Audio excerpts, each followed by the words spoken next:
दोस्तों नमस्कार, मैं सुशील पटेल। आज इस वीडियो में मैं आपको समझाऊंगा कि मनरेगा पोर्टल पे न्यूट्री गार्डन अर्थात पोषण वाटिका का वर्क कैसे जनरेट किया जाता है। देखिए ये न्यूट्री गार्डन क्या होती है, इस संबंध में मैंने तकरीबन 2 माह पूर्व एक विस्तृत वीडियो अपलोड किया था। ये इस वीडियो का थंबनेल दिख रहा, इसकी लिंक मैंने डिस्क्रिप्शन बॉक्स में दे रखी है। प्लीज वहां जाकर आप इस न्यूट्री गार्डन के बारे में विस्तार पूर्वक जानकारी प्राप्त कर सकते हैं। जैसे आपको पता ही होगा कि मनरेगा पोर्टल को वर्क जनरेट करने के पश्चात ही एस्टिमेट और टेक्निकल सैंक्शन इत्यादि का कार्य होता है, क्योंकि जैसे ही कोई वर्क जनरेट होता है वह तत्काल उस ग्राम पंचायत से संबंधित इंजीनियर्स की लॉगिन पे एस्टिमेट बनाने के लिए फॉरवर्ड हो जाता है। हालांकि वर्क जनरेशन का कार्य आप बिना यूजर आईडी और पासवर्ड के नहीं कर सकते, परंतु होता क्या है कि ग्राम पंचायत के पास बहुत अधिक कार्य रहते हैं और ये वर्क जनरेट करने में काफी समय भी लगता है। इसलिए ग्राम पंचायत आसानी से आप लोगों को यूजर आईडी और पासवर्ड मुहैया करा देती है। यह जो न्यूट्री गार्डन का वर्क जनरेट करना हम सीख रहे हैं, इस पर आजकल केंद्र सरकार बहुत जोर दे रही है, क्योंकि इसमें हरित क्रांति के साथ साथ जो स्व सहायता समूह रहते हैं जिसमें महिलाओं की भागीदारी सुनिश्चित रहती है, उनके माध्यम से यह कार्य कराया जाता है। तो यदि आप यह न्यूट्री गार्डन का वर्क जनरेट करना सीख जाते हैं तो ग्राम पंचायत में अप्रोच के साथ साथ आपके लिए एक आय का साधन भी बन सकता है। आप लोग जो वर्क कोड जनरेट करने में अक्सर गलतियां करते हैं और कुछ एंट्रीज करना आप भूल भी जाते हैं, उन्हीं सब गलतियों को मैं समाहित करके यह डेमो वीडियो बना रहा हूं, ताकि आप लोग ये वीडियो देखने के पश्चात जब यह वर्क कोड जनरेट करें तो आप लोगों से पुनः इस प्रकार की गलतियां ना हो। तो चलिए हम ज्यादा समय ना खराब करते हुए डेमो वीडियो प्रारंभ करते हैं। सबसे पहले हम गूगल पे सर्च करते हैं narega.nic.in। अब इस वेबसाइट में अंदर जाने के लिए देखिए जो सबसे ऊपर लिंक दिख रही है, हम इस पर सिंगल क्लिक करते हैं। आप इस कोरोना अलर्ट को कट कर दीजिए। तत्पश्चात आप देखिए लेफ्ट से दूसरे पैनल पे जहाँ पे लिखा हुआ दिख रहा पंचायत,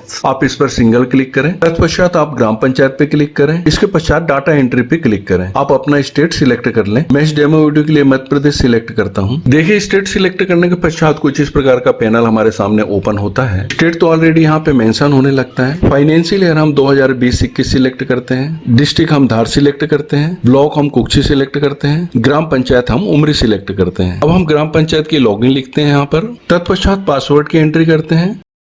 कैप्चा कोड यहाँ पे लिख देते हैं। सभी एंट्रीज करने के पश्चात आप यहाँ लॉगिन पे क्लिक करें। लॉगिन पे क्लिक करने के पश्चात कुछ इस प्रकार का इंटरफेस हमारे सामने ओपन होता है। आप कोई भी नया वर्क जनरेट करने के लिए आप यहाँ D20 पे देखिए जहाँ पे लिखा हुआ दिख रहा है लेबर बजट, आप इस पे क्लिक करें। क्लिक करने के पश्चात 2 ऑप्शन हमारे सामने ओपन होते हैं। आप यहाँ वर्क प्रोजेक्शन पे क्लिक करें। देखिए फाइनेंशियल ईयर तो ऑलरेडी यहाँ पे सिलेक्ट हो जाता है। अब इस पेज पे आगे जाने के लिए आप इस पैनल बॉक्स पे सिंगल क्लिक करें। क्योंकि इस डेमो वीडियो में हम न्यूट्री गार्डन का वर्क जनरेट कर रहे हैं। न्यूट्री गार्डन का वर्क ड्राफ्ट प्रूफिंग के अंतर्गत आता है, तो हम ड्राफ्ट प्रूफिंग सिलेक्ट करते हैं। सिलेक्ट करने के पश्चात हम इस नए पेज पे आ चुके हैं। देखिए वित्तीय साल तो आप 2020-21 से रहने दीजिए। कार्य की प्राथमिकता में आप 1 लिख लीजिए। चूंकि यह न्यूट्री गार्डन का कार्य 26 जनवरी की ग्राम सभा में अप्रूव हुआ था, अतः हम प्रस्ताव की तारीख 26 जनवरी 2021 ही रहने देते हैं। चूंकि इस कार्य की लागत तकरीबन 25 लाख रुपए है और इसमें तकरीबन 6500 मैंडेज जनरेट होंगे, तो चूंकि इस पैनल में हमें जो मानव दिवस होते हैं उनकी संख्या 1000 में लिखनी होती है, तो हम यहाँ पे लिखते हैं 6.51। एस्टिमेटेड कॉस्ट हम 25 लाख ही लिख देते हैं। कार्य का नाम हम लिखते हैं न्यूट्री गार्डन।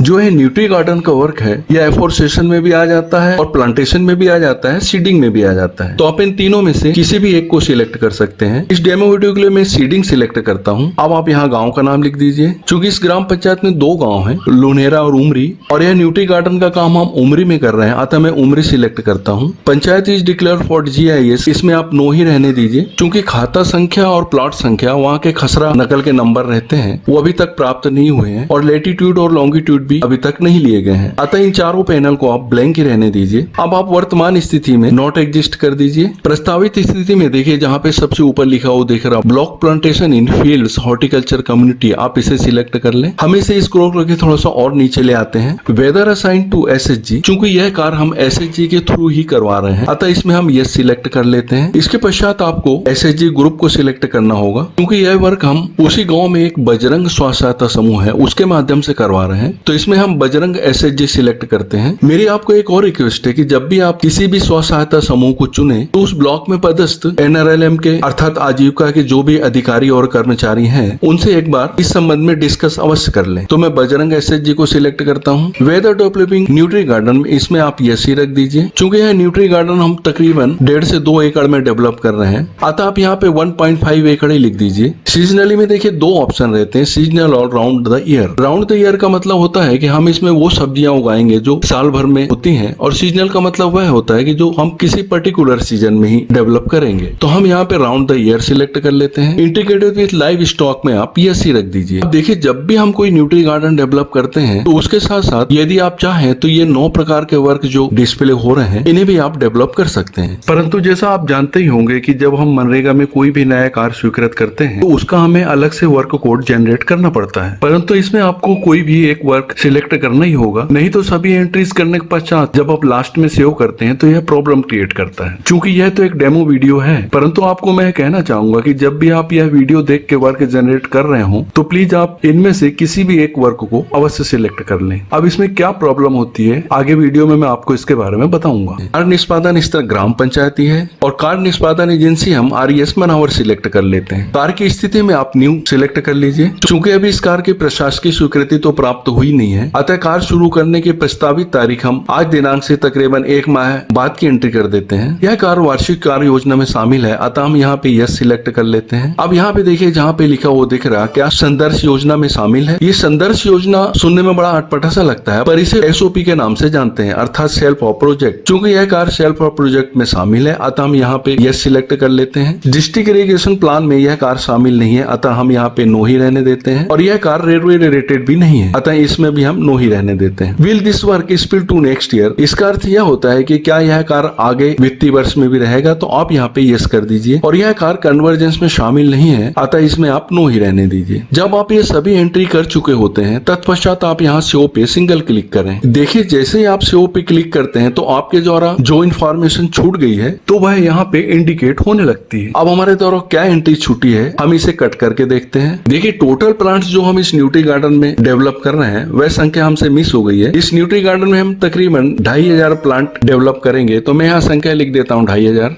जैसे मैंने पहले एंट्री करी थी इस कार्य के लिए कि तकरीबन हमें 1.5 से 2 एकड़ भूमि की आवश्यकता होगी, क्योंकि इस पैनल में जो डिटेल्स हमसे मांगी जा रही है वह हेक्टेयर में हमें भरना है। तो यदि हम 1.5 एकड़ को हेक्टेयर में कन्वर्ट करें तो वह तकरीबन 0.6 हेक्टेयर होती है। तो मैं 0.6 एंटर कर देता हूँ। कवर्ड एरिया में भी हम 0.6 एंटर कर देते हैं। स्क्रॉल करके नीचे आकर हम पुनः सेव पे क्लिक करते हैं। अब यहाँ पे देखिए, जो ANG कंपोनेंट्स हमें लिखा हुआ दिख रहा है, इसमें हमें कम से कम एक यूनिट सिलेक्ट करना अनिवार्य रहता है। यदि हम इसमें से कोई भी यूनिट सिलेक्ट नहीं करते तो देखिए, जब हम सेव करते हैं तो इस प्रकार का ऑप्शन हमारे सामने दिखने लगता है। तो इसमें हम कोई भी एक कंपोनेंट सिलेक्ट कर लेते हैं। मैं अजोला कल्टीवेशन सिलेक्ट करता हूँ, तत्पश्चात हम सेव पे क्लिक करते हैं। ये देखिए, हमारा वर्क कोड जनरेट हो चुका है और यहाँ पे हमें डिस्प्ले भी होने लगा है, data has been inserted successfully. ठीक है दोस्तों, अब मैं वीडियो यही समाप्त करना चाहूंगा। आशा करता हूँ कि आपको मेरा यह वीडियो अच्छा लगा होगा, और यदि आप चाहते हैं कि इस प्रकार की इंफॉर्मेशन आपको समय समय पर मिलती रहे तो प्लीज आप इस चैनल को सब्सक्राइब जरूर कर लीजिए, और सब्सक्राइब करने के साथ ये बगल वाली घंटी की बटन को अवश्य दबा दीजिए, जिससे मेरे आने वाले वीडियो की नोटिफिकेशन आप तक तुरंत पहुंच सके। और यदि आप चाहें तो मनरेगा के अपडेट्स के लिए एक मेरा फेसबुक का ग्रुप है जिसका नाम है मनरेगा क्रिएशंस। इसकी लिंक भी मैंने डिस्क्रिप्शन बॉक्स में दे रखी है, आप वहां जाकर इसमें ऐड हो सकते हैं। और ये वीडियो देखते समय आपके मन में यदि किसी प्रकार के डाउट्स हो तो प्लीज आप कमेंट बॉक्स में अवश्य लिखें। नमस्कार।